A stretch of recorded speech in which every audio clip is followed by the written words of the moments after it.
Beliau mengatakan, tak kala aku ikut pergi bersama suatu delegasi Bani Amir menemui Rasulullah SAW, kami berkata, anta sayyiduna, faqala as-sayyidullahu tabaraka wa ta'ala. Qulna wa afdaluna fadlan wa a'zamuna tawlan, faqala qulu biqaulikum aw ba'di qaulikum wa la yastajriyannakum syaitan. Engkau adalah sayyid kami, tuan maksudnya. Maka Nabi SAW mengatakan, sayyid, tuan yang sebenarnya adalah Allah yang maha berkah dan maha tinggi. Lalu kami berkata, kalau begitu engkau adalah orang yang paling mulia dan paling agung kebaikannya di antara kami. Maka Nabi SAW bersabda, ucapkanlah semua atau sebagian kata-kata yang wajar atau biasa saja bagi kalian, dan jangan terseret oleh syaitan. Hadis ini diriwayatkan oleh Abu Dawud dengan sanad jayyid.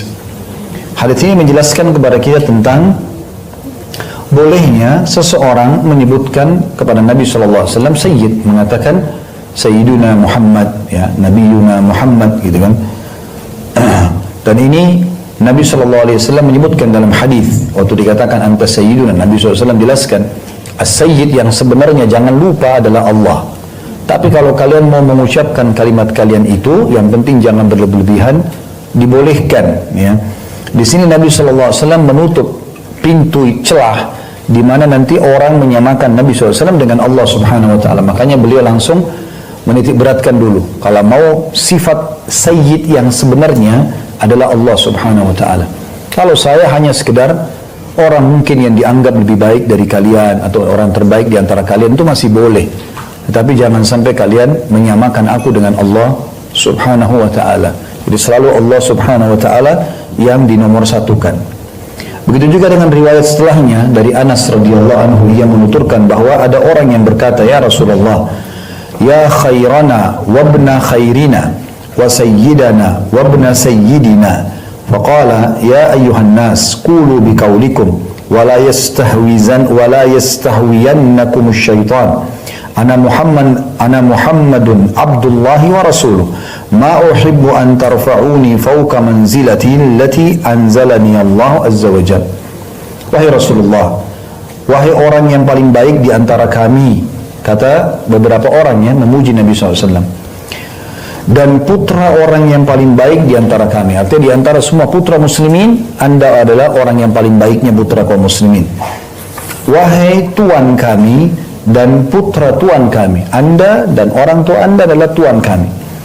Maka ketika itu bersabdalah Nabi SAW, wahai sekalian manusia, ucapkanlah kata-kata yang wajar saja bagi kamu sekalian, dan jangan sekali-kali kamu sebagian terbujuk oleh syaitan. Aku adalah Muhammad, hamba Allah dan utusannya.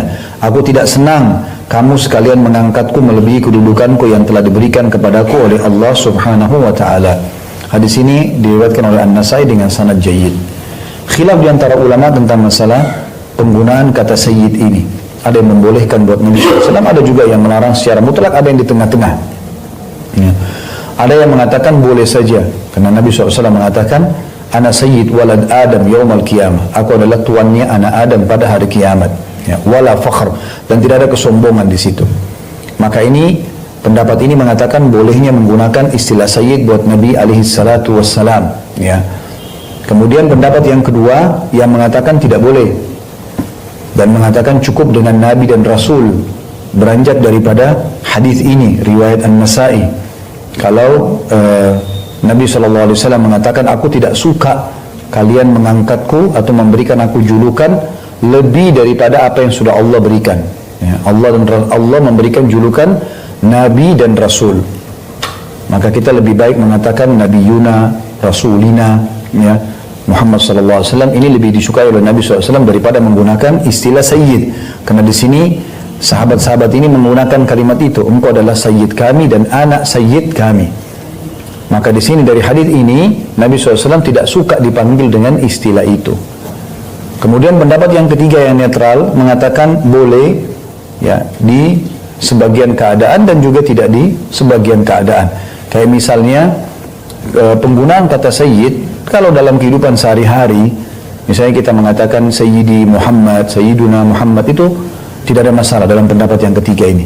Tapi kalau ada lafaz-lafaz zikir yang datang tidak menggunakan kata Sayyiduna, sebaiknya jangan menggunakan.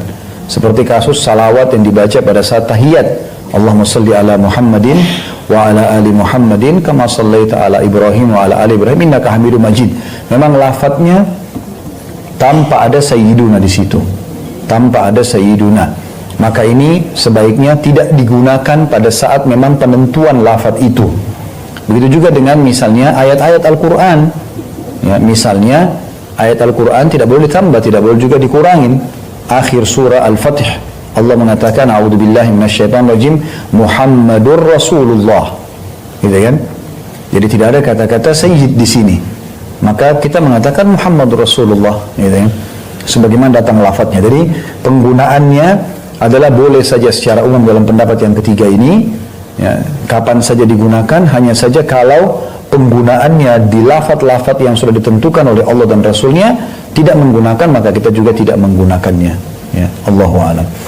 Hadits ini mengandung, atau dua buah hadits ini punya kandungan bab. Yang pertama, peringatan kepada para sahabat agar tidak bersikap berlebihan terhadap beliau sallallahu alaihi wasallam.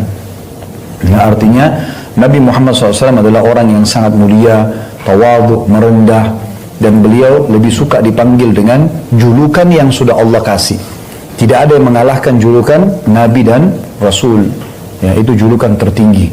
Julukan tertinggi, karena tidak boleh orang lain menggunakan julukan ini. Ya, jadi kita memang menggunakan julukan ini untuk orang-orang yang sudah dipilih oleh Allah Subhanahu wa taala.